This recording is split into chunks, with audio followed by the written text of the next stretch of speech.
یہ पुराने जमाने की बात है। काबिल के एक छोटे से कस्बे में दो गरीब आदमी रहते थे। मुश्किलात ने उनकी जिंदगियां इजाड़ दी थी। गुर्बत इस कदर बढ़ चुकी थी कि बदन पर पहनने के लिए सिर्फ मैले कचीले कपड़े थे। दोनों सारा दिन काबिल की गलियों और बाजारों में भटकते रहते। कभी कोई अल्लाह का बंदा मिल जाता जो उन्हें कुछ खुला देता ताकि उनका पेट भर जाए। एक दिन इसी तरह घूमते घूमते दोनों आपस में बातें करने लगे। एक ने कहा, हम अब यहाँ कुछ नहीं कर सकते, किस्मत का कोई दरवाजा हमारे लिए नहीं खुल रहा, हमें गजनी जाना चाहिए। कहते हैं सुल्तान महमूद गजनवी बहुत सखी और खुदा तरस हैं, अगर हम उन तक पहुंच गए तो शायद हमारी किस्मत बदल जाए। दूसरे ने भी इस बात से इत्तेफाक किया। दोनों ने फैसला किया कि सुबह होते ही गजनी के सफर पर रवाना होंगे। अगले दिन वो जंगलों और दुश्वार गुजार रास्तों से गुजरते हुए एक सुनसान मैदान में पहुंचे, जहां उन्हें एक और शख्स मिला। वो भी गरीब था मगर निहायत नेक, इबादत गुजार और खुदा तरस इंसान था। उसने पूछा, भाइयों कहाँ का इरादा है? दोनों ने सारी बात बताई कि वो अपने नसीब के दरवाजे खोलने सुल्तान महमूद के पास जा रहे हैं। उस नेक आदमी ने कहा,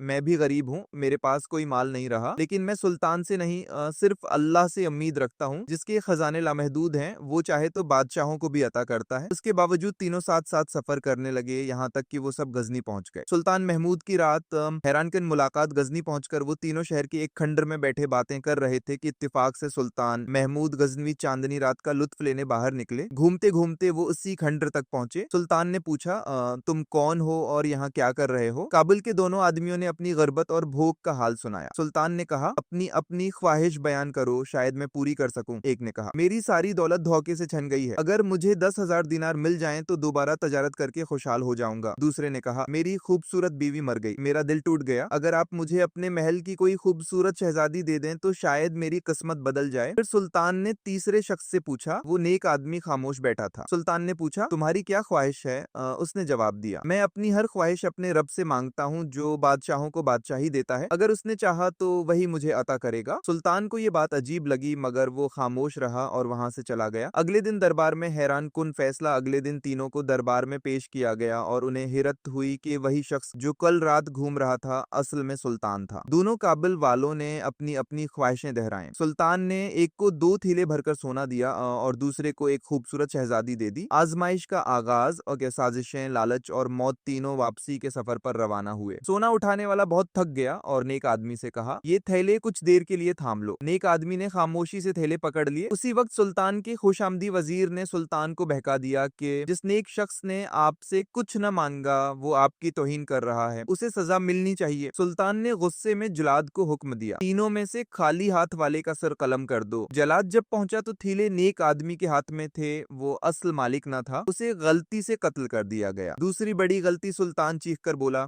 तुमने गलत आदमी मार दिया। उसने दूसरे जलाद को हुक्म दिया, अब जिसके पास सोना हो उसे कत्ल कर दो। इसी वक्त लालच ने दूसरे काबिल वाले के दिल में घर किया। वो बोला, मेरे दोस्त को तो मरना ही था, सोना तो मेरा हुआ। नेक आदमी ने खामोशी से उसे सोना दे दिया। जलाद आया और दूसरे काबिल वाले को भी कत्ल कर दिया। नेक आदमी की बख्शिश, खुदा की हिफाजत। जब नेक आदमी को दरबार में लाया गया तो सुल्तान ने उसे इज्जत दी और पूछा, बताओ तुम्हारे दोनों साथियों के साथ किया हुआ? नेक आदमी ने जवाब दिया, जिसने सोना मांगा उसे सोना मिला मगर लालच ने उसे मार डाला, जिसने औरत मांगी उसे औरत मिली मगर दुनिया की हसरत ने उसकी जान ले ली। सुल्तान लरुस गया और रोते हुए माफी मांगी। नेक आदमी की 3 दुआएं। नेक आदमी ने कहा, मेरी 3 दरख्वास्तें हैं, जो जुल्म मुझ पर हुआ मुझे माफ कर दें।